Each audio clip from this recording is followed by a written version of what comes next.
Being a skillful pilot automatically make you a great instructor, or does it? Hi pilots and aviation lovers.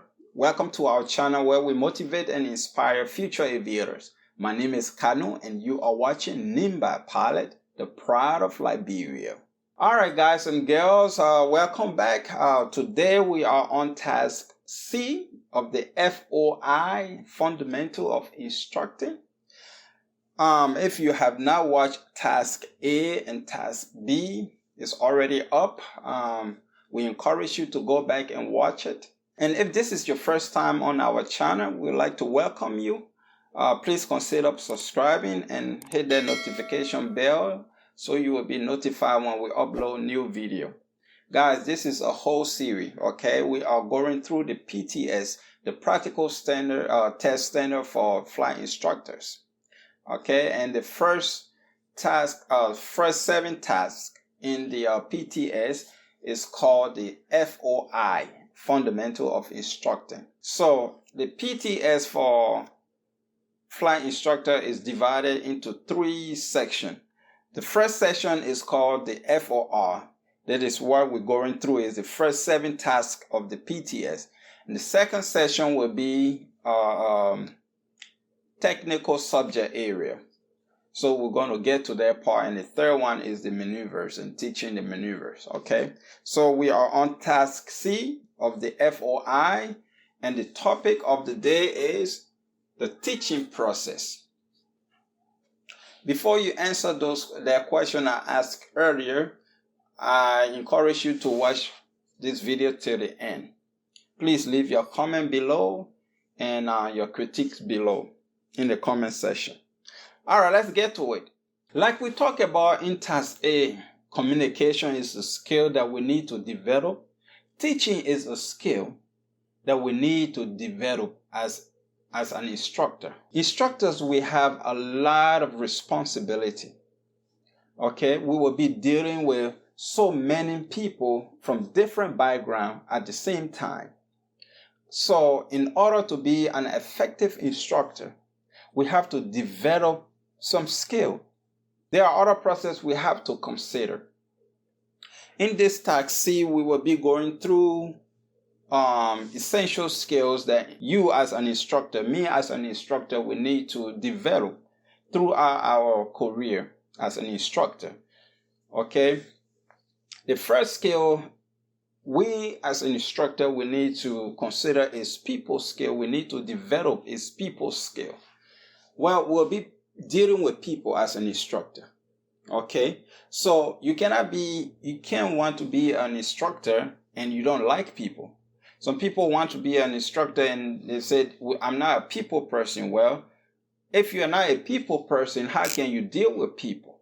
So you got to develop a skill. You got to learn how to talk to people. You have to learn how to interact with people. So people skill is one of the huge things that as an instructor we have to develop. Another skill is management skill. Again, like I said, we will be dealing with a lot of people at once.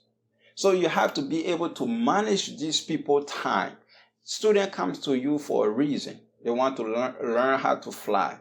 Okay, you can't just be wasting their time. You can't say, be here at 2 o'clock. Why did they 2 o'clock and you come in 3 o'clock? You got to manage their time. You got to also manage their lesson plans. You have to manage your personal life outside of flight training, so that way you will be at the scheduled appointment. Okay? Time management is one huge skill that you as an instructor dealing with people have to develop. Another one is assessment skill. Well, you are the instructor. You are that person. That person's safety is in your hand. You will be the one endorsing that person to go for their first solo flight. Pretty much their life is in your hand. You will determine this person is safe, is ready to go for to go flying by themselves. So you got to develop assessment skill. You got to know the difference between this person, oh yeah, this maneuver, he just got it today, or this person, yes, he been consistently doing this maneuver, that yes, he's ready to go flying by himself.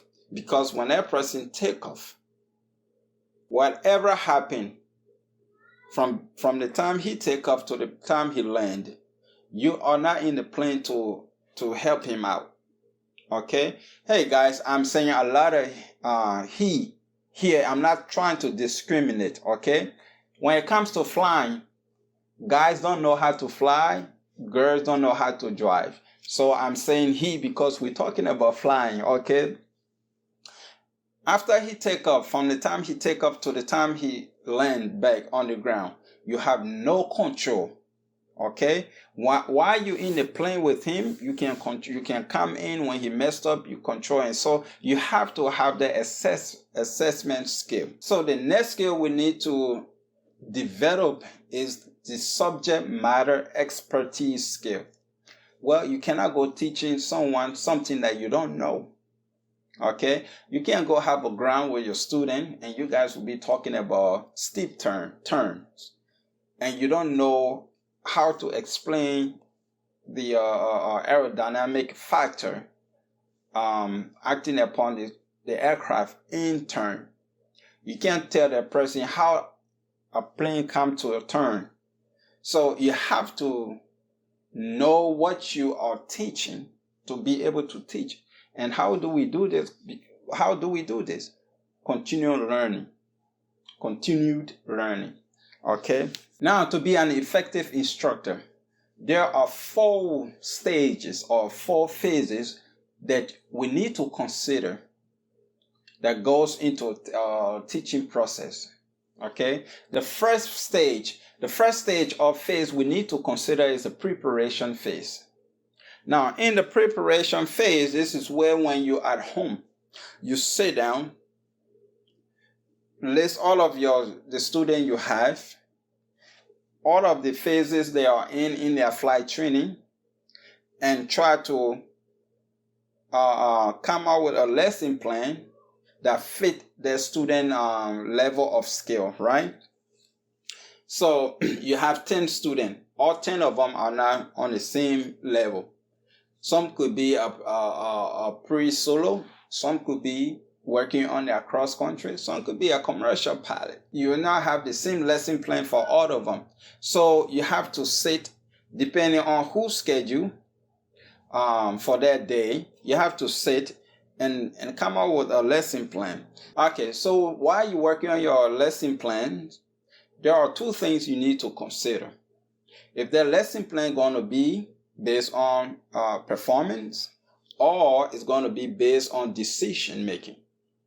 Okay, is the objective for your flight going to be based on performance, or is going to be based on the student decision making? Maybe you're working with a student who you're trying to sign off to do their first solo. At what point do they consider going around? Okay, are they going to be safe when you are not in the plane with them? So either way, if it's decision making or performance based objective, both of them you have to have a clear description. You have to sit the student down and say, this is what I expect from you. You have to have a standard. Okay, this is what this is the standard I'm holding you by based on the student level of experience. Okay, the second phase or the second stage is the organization of your lesson plan. How do you organize your lesson plans? Okay, we have introduction, we have development, and we have conclusion. So when you're introducing your lesson, this is where you should have your attention getter, right? To grab the student attention, or you say something that will motivate the student. Okay. And after that, when the students start listening, when you start your discussion, this is where you start telling them actually the whole plan for the day. Okay, the development.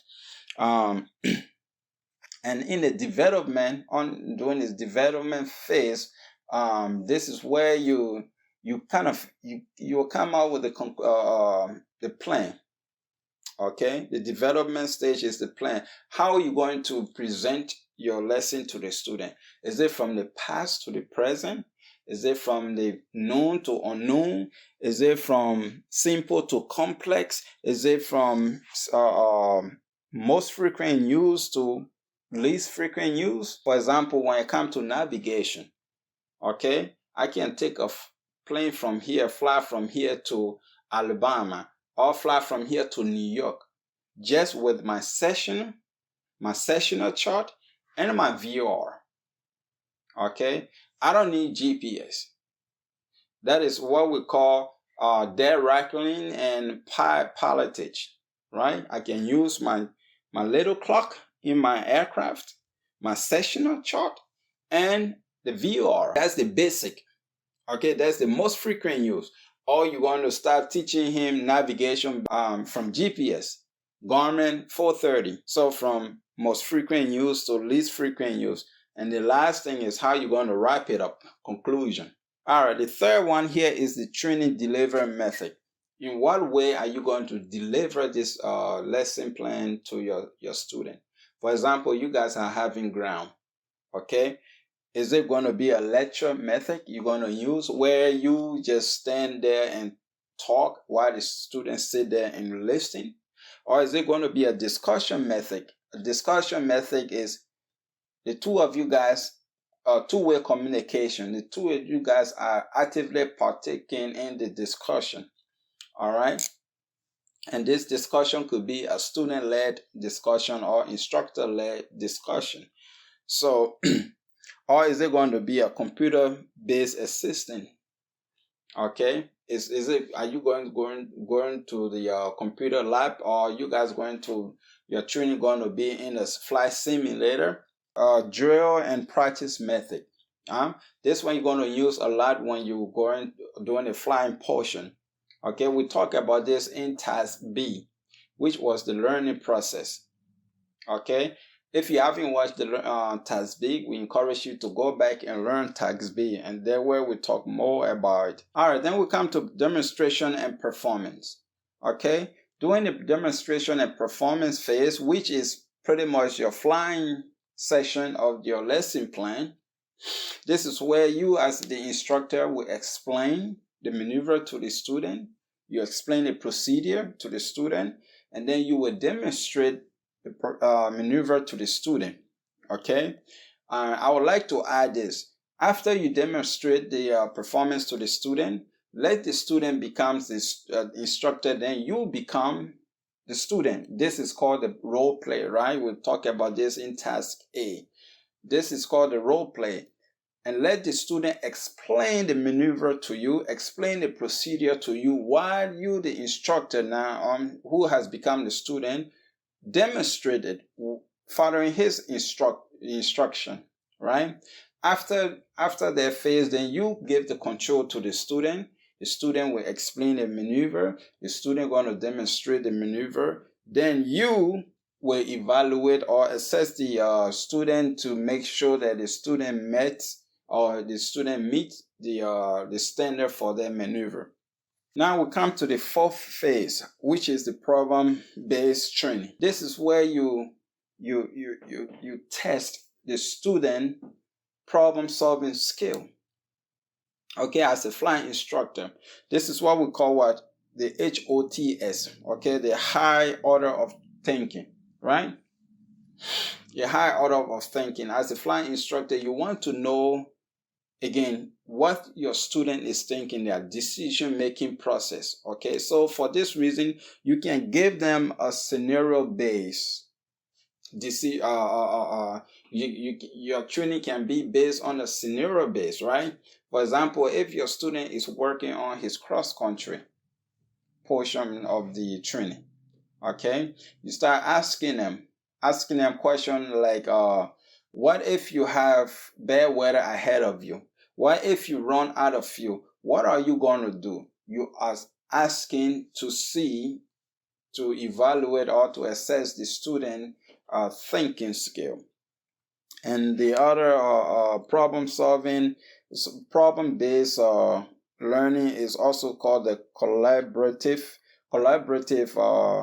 problem solving, where one or two students will come together to solve problem. This one you can see in conventional or in traditional classroom setting, where the teacher put student in group to work on projects. Okay, and the next one is case study. This is where you and your student doing the ground, y'all can print out some case from the NTSB website, and then the two of you can read and analyze it and come out with what better way we could have handled this flight to come up with a better outcome. Characteristic of good scenario. When you're training your student using this method, you need to know that a scenario-based training is not a test. You're not trying to get them to give you a right or wrong answer. You want to know their thinking skill, right? Also, as an instructor, to be an effective instructor, while organizing your lesson plan, you also need to be thinking of what other thing you need to use to help you, instructor, to communicate well with your student. Okay, so we're talking about instruction aids and training technology, what we can use to teach to communicate better with our student. We can use something like this, the dry eraser board. Okay, that's instruction aids. We can use model planes, okay, to well communicate with our student. For example, you and your student are discussing about turn, right? When you have that little model plane and you showing them the altitude the aircraft will be in when they are in a steep turn, that will kind of like the student will kind of like connect to it. The student will be aware of his attitude when he's actually performing the maneuver. Okay, again, the type of instructional aid you can use is what? Dry eraser board. You can use charts, you can use model plane, you can use diagram. So that leads us back to our question. With everything we have talked about, the question I asked earlier, or the statement that I made earlier, is it true? Being a good instructor will automatically make you a good teacher? No. There are skills you need to develop as an instructor. There are things there are processes that we need as instructor, we need to be thinking of. Okay, when you watch tax A, I asked the question, two instructors with same level of skill, okay, level of training. One is being categorized as a good instructor, and the other one is as a not so good instructor. And it could be, one of the reasons could be what? He doesn't have this skill. Okay, the bad instructor doesn't have this skill. So he doesn't have people skill, he doesn't have organization skill, he doesn't have assessment skill. So he's not relating to the student, he's not getting to the student. So therefore the student is categorizing him as a bad instructor. Maybe he's a good pilot, but he's not a good instructor. Alright guys, that's it for now. I hope I was clear enough. That's tax C, the teaching process. Being a good pilot does not automatically make you a good instructor. To become a good instructor, there are skills that you need to develop. There are processes that you need to go through. That you need to be aware of to become a good instructor. That's it for tax C. I will see you guys in the next video.